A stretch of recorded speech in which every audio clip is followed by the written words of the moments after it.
Sultan Takdir Ali Syabana mungkin tidak akan ada yang menyangkal merupakan legenda semasa hidupnya sendiri.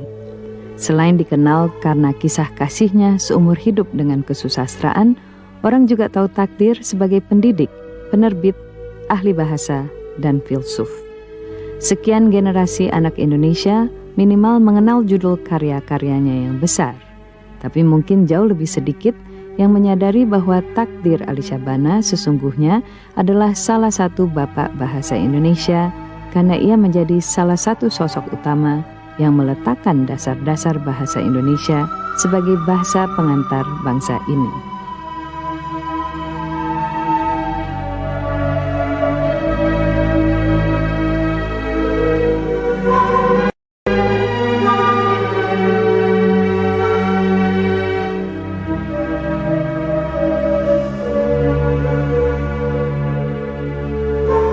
Saya orang yang fanatik seperti saya katakan. Apa yang saya lakukan penuh dengan fanatisme. Jadi kalau saya main layang-layang, saya buat layang-layang saya sendiri. Sampai pukul malam, saya masih di bawah rumah membuat gelas. So, saya mau gelas saya yang paling tajam. Saya suka mengadu layang-layang. Dan kalau musim gundu, berhari-hari penuh saya penuh dengan gundu, dan kalau main itu saya banyak menang.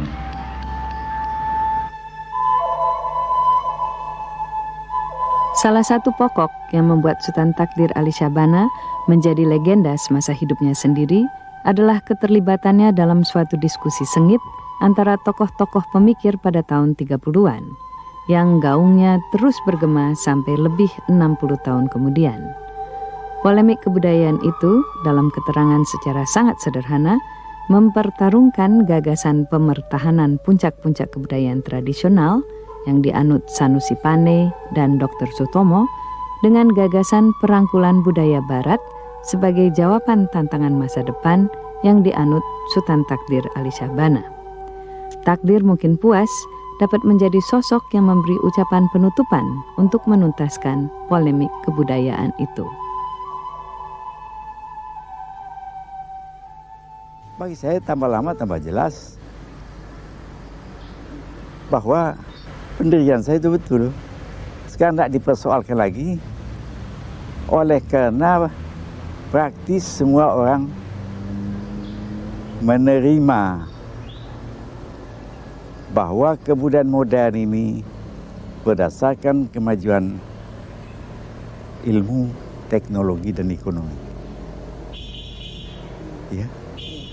Bukan berdasarkan kebudayaan nenek moyang dulu dan kebudayaan modern yang berdasarkan ilmu, teknologi, dan ekonomi ini berasal dari zaman Renaissance.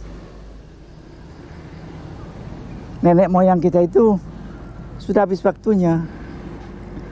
Apa arti kita? Apa yang kita ciptakan? Dalam kemungkinan jauh lebih besar dari nenek moyang kita dulu. Jadi bukan yang penting itu masa lampau, masa sekarang, yaitu tanggung jawab kita, dan masa depan yang telah kelihatan corak-coraknya dari sekarang.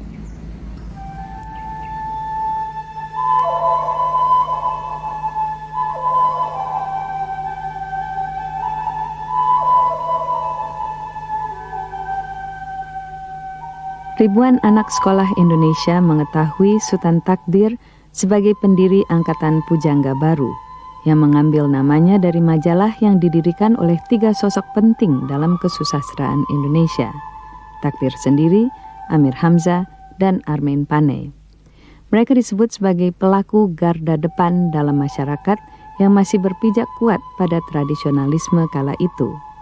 Awalnya majalah itu berniat terbit dengan 3.000 eksemplar.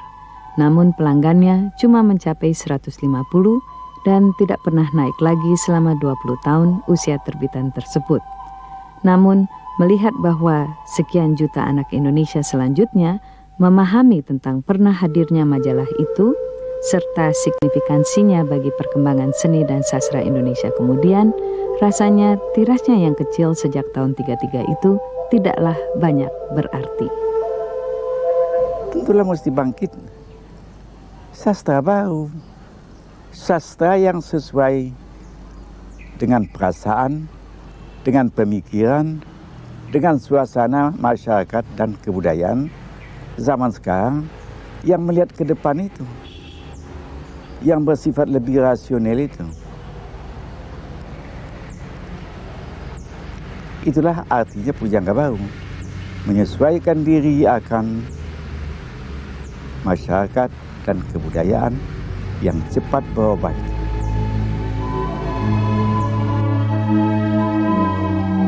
Meski ia identik dengan hal-hal yang besar, seperti persoalan etika dalam kehidupan manusia, peranan sastra yang menurutnya harus bertanggung jawab, upaya pencerdasan masyarakat Indonesia lewat penerjemahan 10.000 judul buku yang menjadi landasan kebudayaan modern, Sutan Takdir Ali Syabana tampaknya banyak meluangkan waktu untuk hal-hal yang kecil-kecil. Ia sangat telaten dalam mengatur apa-apa yang disantapnya setiap pagi.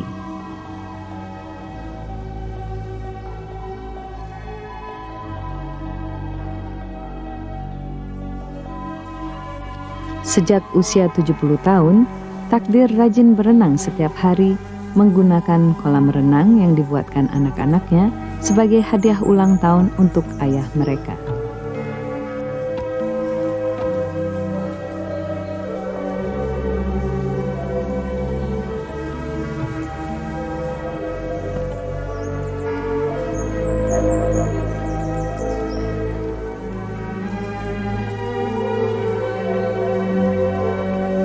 Dan bunga lili, tanaman pisang-pisangan, serta buah hasil cangkokannya banyak menyita perhatiannya, sebagaimana sekian binatang piaraan yang dibiarkan bebas berkeliaran di halaman belakang rumahnya.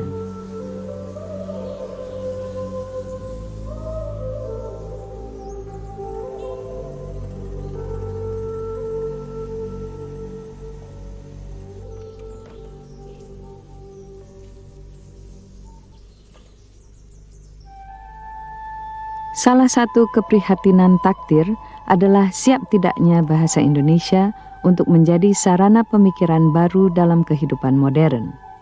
Ia ikut berperan sampai Kongres Bahasa pertama dicetuskan pada 1938 di Solo, cuma 10 tahun setelah Kongres Pemuda mencanangkan bahasa Indonesia sebagai bahasa kebangsaan.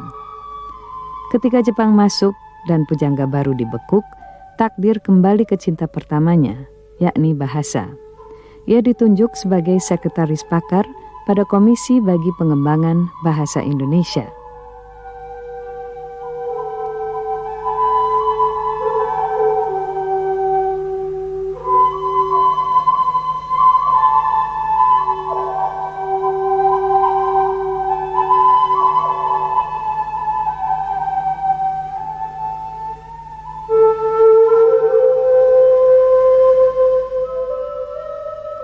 Bertahun-tahun bergaul dengan pemikir-pemikir besar lewat karya-karya mereka, Takdir menjadi tertarik pada filsafat. Takdir percaya bahwa manusia berada di ambang suatu zaman luar biasa yang tidak pernah ada sebelumnya. Baginya, masa depan terlalu menarik untuk buang-buang waktu melihat ke belakang, dan ratusan karyanya mengandung pesan yang satu ini. Ya, saya berfilsafat sejak zaman Jepang. Ketika saya mengisolasi diri saya, dan di pasar loak bukan main banyaknya buku dijual oleh Belanda yang ditangkap oleh Jepang. Jadi pada ketika itulah saya mempunyai perpustakaan filsafat yang bukan main luasnya.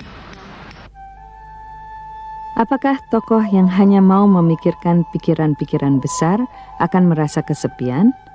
Takdir mengatakan tidak mungkin.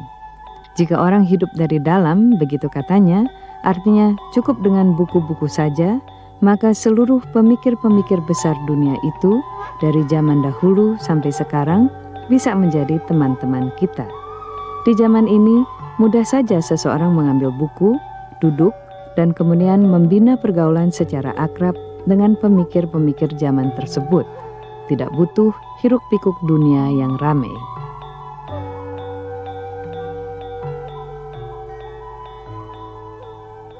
Dengan harga murah sekali di Pasar Loak di Senen.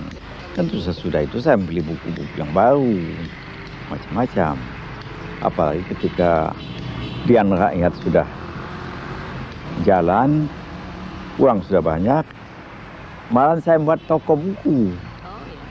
Nah, biasanya begini, semua buku yang saya sukai, yang tidak disukai orang lain, saya beli 3. 1 untuk perpustakaan saya, yang 2 lagi dijual sehingga terbayar itu yang saya ambil. Nah, itu cara saya melengkapi perpustakaan saya dengan buku-buku yang tidak dibeli orang lain.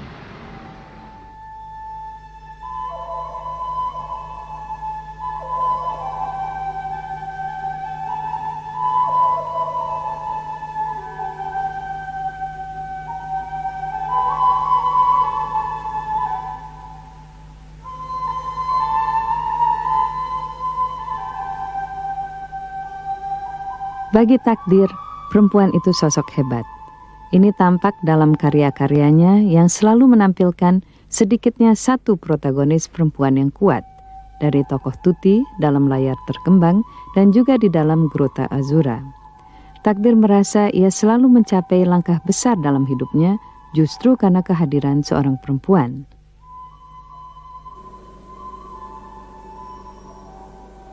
Bagi saya perempuan itu hebat. Saya menjadi Meister in the Rechten ini karena saya jatuh cinta. Ya. Ibunya Mirta. Coba waktu saya jatuh cinta kepadanya, dia tamatan negeri Belanda, Hoofddokter. Saya HKS Bandung. Gaji permulaan saya 110. Gaji permulaan dia 250. Nah, jadi tapi bagaimana sekalipun dia agak kagum melihat layar terkembang ini dan pekerjaan pujangga baru. Dia ikut membantu. Jadi bagi saya kewanitaan yang abadi itu mengangkat kita ke atas.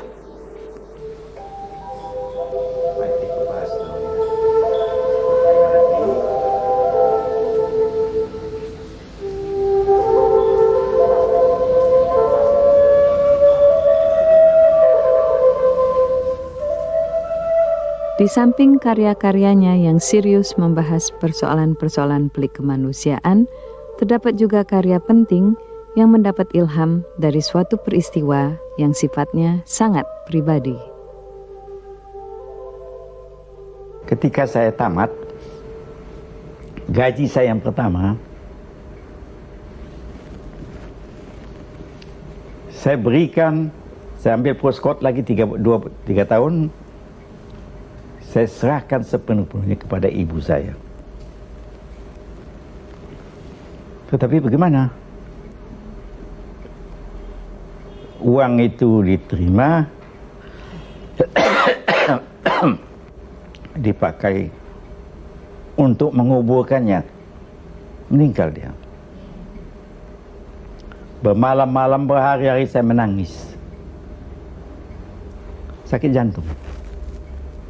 Diperiksa dokter, kasih pelop 3 bulan.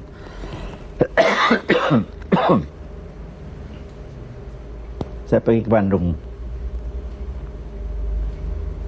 Pelop 3 bulan. Masuk rumah sakit Cimahi. Tapi sudah 14 hari, hilang sakit. Di rumah sakit di Cimahi, saya jalan-jalan saja. Malah saya selesaikan, oh mantap putus di Undung Malang. Di rumah sakit Cimahi. Banyak orang mengecam kesusastraan Takdir sebagai terlalu berat membawa pesan. Namun bagi Takdir, karya sastra memang menyandang suatu tanggung jawab maha besar. Ia sendiri baru mau menuangkan suatu karya ke atas kertas jika konsepnya sudah matang di dalam pikirannya. Sastra pop itu artinya tidak lain seperti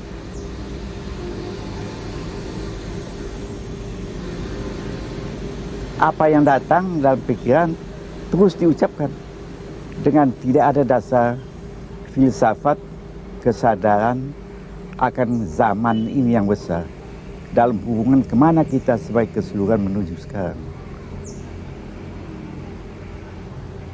Dalam perpecahan masing-masing datang inspirasi terus diucapkan. Latar belakang filsafat yang luas tidak ada. Tidak ada kesadaran kemana kita menuju sekarang. Sebab itu saya masih menulis.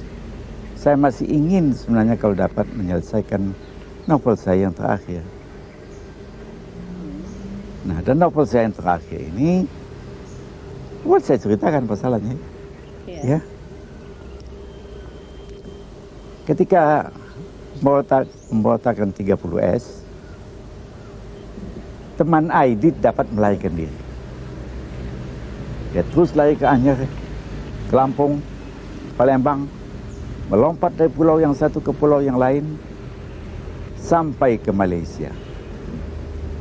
Di Johor, dia bersatu dengan pemberontak komunis Malaysia, menentang Inggris dan pemerintah Malaysia. Ya. Di sana dia berkenalan dengan seorang wanita Cina yang hebat sekali, pemimpin komunis. Antara mereka terjadi hubungan, mereka kawin, melahirkan anak. Pada suatu malam yang gelap, mereka dikepung oleh tentara Inggris dan Malaysia. Tiba-tiba anak itu nangis. Nah, kalau ketahuan mereka akan hancur semuanya, orang komunis itu. Oleh si ibu yang pemimpin komunis yang hebat, dibenamkannya anaknya ke dalam air. Mati. Tetapi sesudah itu dia dikejar oleh tangis anaknya. Terus-menerus dikejar. Padahal dia mau mengejar kemerdekaan Malaysia untuk golongan komunis. Dan tidak dapat dilupakan tangis anaknya. Sehingga pada suatu hari dia tidak dapat menahankan lagi kejaran tangis anaknya itu, sehingga dia terjun ke dalam jurang. Jadi bukan kekuasaan komunis saja yang penting dapat mendorong, tangis anak tidak kurang pentingnya. Nah, orang Indonesia tadi dari Malaysia, dia pergi ke Tibet. Di sana dilihatnya orang Buddha itu tidak begitu mementingkan materialisme. Sedangkan komunisme itu mementingkan materialisme itu. Tadi sudah kena pukul cita-cita komunisme itu oleh wanita itu terjun ke dalam jurang. Sini dapat lagi kritik lagi. Kemudian dia pergi ke Cina. Tujuannya, sebab dia kan pemberontak komunis itu mengharapkan bantuan dari Cina. Di sana kelihatan kepadanya. Sekali ini menang golongan komunis. Sekian ribu golongan kapitalis dibunuh. Sekali lagi menang golongan kapitalis. Sekian ribu komunis dibunuh. Dan itu berlaku di Cina sejak abad yang lalu. Kiri menang membunuh sekian kanan, kanan menang membunuh sekian kiri, terus menerus berganti-ganti. Di sana dia bertemu lagi dengan seorang wanita Cina yang bersahabat dan kemudian mereka kawin, yang juga melihat keadaan itu. Akhir-akhirnya baik komunisme maupun kapitalisme itu ada pada kita semua. Sosialisme itu sebagian dari kita. Individualisme daripada kapitalisme itu sebagian dari kita. Sekarang ini diadu kedua-duanya dengan membunuh manusia tiada peringkat banyaknya. Alangkah baiknya kalau disatukan, dibuat lebih sempurna. Dan bercakap-cakap itu bulat pikiran mereka, dan mereka mengambil keputusan akan mengadakan perjuangan baru di mana kapitalisme dan komunisme bukan dipertentangkan tetapi disatukan. Nah, di sini saya dikalahkan oleh Gorbachev. Padahal novel saya ini sudah lebih dulu dari Gorbachev. Ya.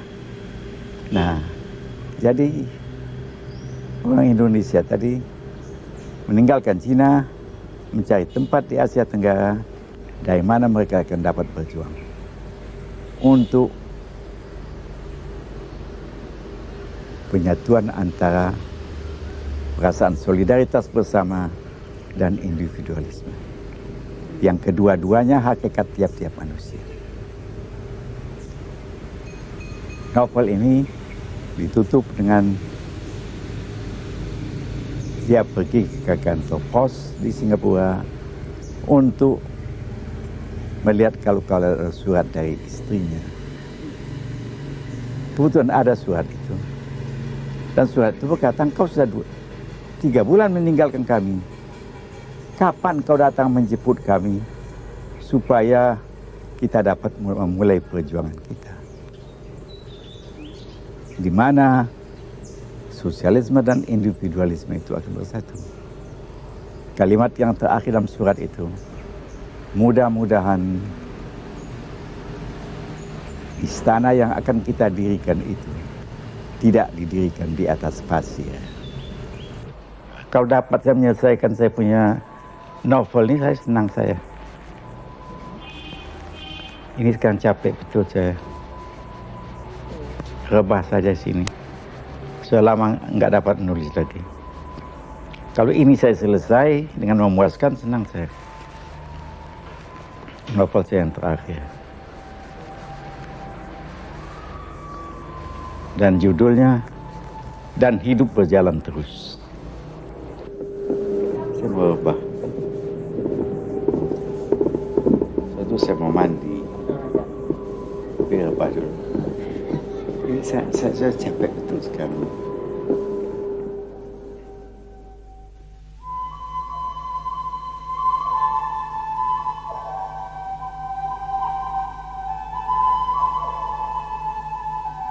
Seraya ia masih mencoba menyelesaikan novelnya, Sutan Takdir Ali Syahbana dipanggil kembali ke tanah yang banyak memberinya kegembiraan berkarya.